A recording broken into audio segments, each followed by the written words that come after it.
सोमवार के व्रत को लेकर मान्यता है कि इस व्रत को करने से भगवान शिव अपने भक्तों की मुराद जल्दी पूरी करते हैं। सोमवार का दिन भगवान शिव को समर्पित है। इस दिन भगवान शिव की पूजा और व्रत करने का महत्व और ज़्यादा बढ़ जाता है। यदि आप सोमवार के व्रत करते हैं तो आपको सोमवार व्रत कथा पढ़ना बेहद ज़रूरी है, क्योंकि इसके बिना आपका व्रत अधूरा माना जाता है।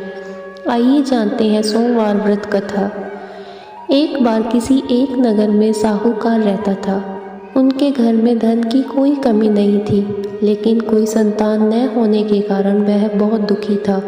संतान प्राप्ति के लिए वह हर सोमवार को व्रत रखता था और पूरी श्रद्धा के साथ शिव मंदिर जाकर भगवान शिव और माता पार्वती की पूजा करता था। उसकी भक्ति देखकर एक दिन माँ पार्वती प्रसन्न होकर भगवान शिव से साहूकार की मनोकामना पूर्ण करने का निवेदन किया। पार्वती जी के आग्रह पर भगवान शिव ने कहा कि हे पार्वती, इस संसार में हर प्राणी को उसके कर्मों का फल मिलता है और जिसके भाग्य में जो हो उसे भोगना ही पड़ता है। लेकिन पार्वती जी ने साहूकार की भक्ति देखकर उसकी मनोकामना पूर्ण करने का इच्छा व्यक्त की। माता पार्वती के आग्रह पर शिव जी ने साहूकार को पुत्र प्राप्ति का वरदान तो दिया, लेकिन उन्होंने बताया कि यह बालक 12 वर्ष तक ही जीवित रहेगा। माता पार्वती और भगवान शिव की बातचीत को साहूकार सुन रहा था, इसलिए उसे ना तो इस बात की खुशी थी और ना ही दुख। वह पहले की भांति शिव जी की पूजा करता रहा। कुछ समय के बाद साहूकार की पत्नी ने एक पुत्र को जन्म दिया।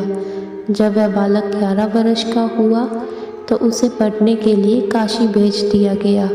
साहूकार ने पुत्र के मामा को बुलाकर उसे बहुत सारा धन देते हुए कहा कि तुम इस बालक को काशी विद्या प्राप्ति के लिए ले जाओ। तुम लोग रास्ते में यज्ञ कराते जाना और ब्राह्मणों को भोजन दक्षिणा देते हुए जाना। दोनों मामा भांजे इसी तरह यज्ञ कराते और ब्राह्मणों को दान दक्षिणा देते काशी नगरी निकल पड़े।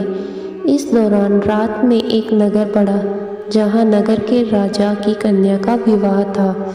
लेकिन जिस राजकुमार से उसका विवाह होने वाला था वह एक अंग से काना था।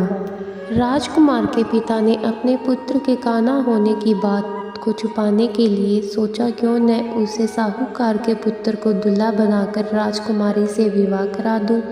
विवाह के बाद इसको धन देकर विदा कर दूंगा और राजकुमारी को अपने नगर ले जाऊंगा।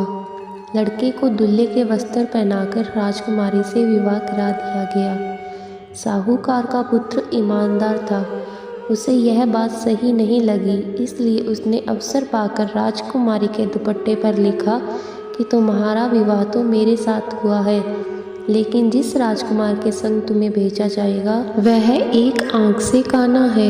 मैं तो काशी पढ़ने जा रहा हूँ। जब राजकुमारी ने चुन्नी पर लिखी बातें पढ़ी तो उसने अपने माता पिता को यह बात बताई। राजा ने अपनी पुत्री को विदा नहीं किया, फिर बारात वापस चली गई। दूसरी ओर साहूकार का लड़का उसका मामा काशी पहुँचे और वहाँ जाकर उन्होंने यज्ञ किया। जिस दिन लड़का 12 साल का हुआ उस दिन भी यज्ञ का आयोजन था। लड़के ने अपने मामा को कहा कि मेरी तबीयत कुछ ठीक नहीं है। मामा ने कहा कि तुम अंदर जाकर आराम कर लो। शिवजी के वरदान अनुसार कुछ ही देर में उस बालक के प्राण निकल गए। मृत भांजे को देख उसके मामा ने विलाप करना शुरू किया। संयोगवश उसी समय शिवजी और माता पार्वती उधर से जा रहे थे। पार्वती माता ने भोलेनाथ से कहा, स्वामी, मुझे इसके रोने के स्वर सहन नहीं हो रहे।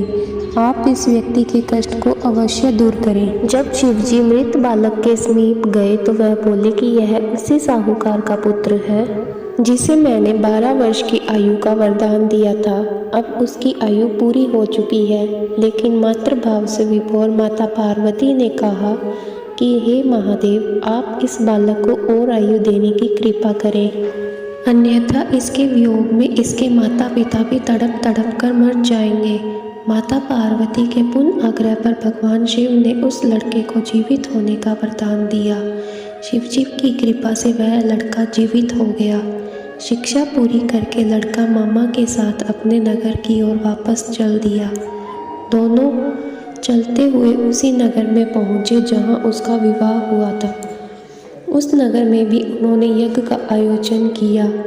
उस लड़के के ससुर ने उसे पहचान लिया और महल में ले जाकर उसकी खातिरदारी की और अपनी पुत्री को विदा किया। ओम नमः शिवाय।